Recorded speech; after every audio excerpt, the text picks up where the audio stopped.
આ તો આપણે આવી ગયા હતા ગામડે હી પાલનપુર હોય તો ગામડા કરતા હા ખ્યાલ અલગ લાગતો હતો. આ હે આપણી સોસાયટી જો મને કોઈ નહીં ઓળખતું. પુલ ઉપર તો એટલું સારું લાગતું હતું કે રાતે હોય જ ખાટલો તાળીને હોઈ જવું. આપણે જાતા હતા તે આપણા રસ્તામાં રણુબા દેખોના રણુબા આપણા બ્લોગ ઉતારતા જોઈને એ વળી ફોર્મમાં આવી જાય.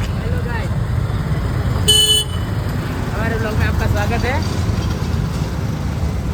Like share subscribe. એને બેહાડીને અમે નવા બસ સ્ટેન્ડમાં આવી જાય નાસ્તો કરવા માટે. રણુભાન બસ સ્ટેન્ડ ઉતારીને આપણે હેડે ઘેર જવા માટે. તો ભાઈ ચશ્મા ટોપીમાં ચેવો લાગે છે એકવાર કોમેન્ટ કરીને કહેજો. જો તો આપણા મિતભાઈ દેખાય છે જે વળી વ્લોગમાં આવવા માંગતા હતા. આ છે અમારા ટ્યુશનના સાહેબ. તમે કોઈને ટ્યુશન બધા હોય તો કહેજો, હું નંબર કોમેન્ટમાં મોકલી દઈશ. ઘેર આવીને આપણને આવી જાય મોહિતભાઈ લેવા આવ્યો તો એટલી શરમ આવે કે ઘરમાં નહીં આવતા. અમે મોહિતભાઈ બે જણા હેડે અમારું બાઇક લેવા માટે. આપણે આપણું બાઇક લઈ લીધું ને હેલ્મેટ બેલ્મેટ ઠઠાઈ દીધું. હવે આપણે જઈશું રાઈડ માટે. રાઈડ કરતા વિડીયો ઉતારવા વાળું કોઈ નતું એટલે આપણે વિડીયો ના ઉતારે ને આપણે આવી જાય મિતભાઈ ભેગા થવા માટે. ઘેર આવીને યથાર્થભાઈ કે જવું હોય દુકાને તો આપણે તો યુવાન હંગાત દુકાન આવી જતા. યુવાને તો ચોકલેટ લઈ લીધી હતી. ખબર નહીં મારા માટે લીધી છે કે કોના માટે લીધી છે.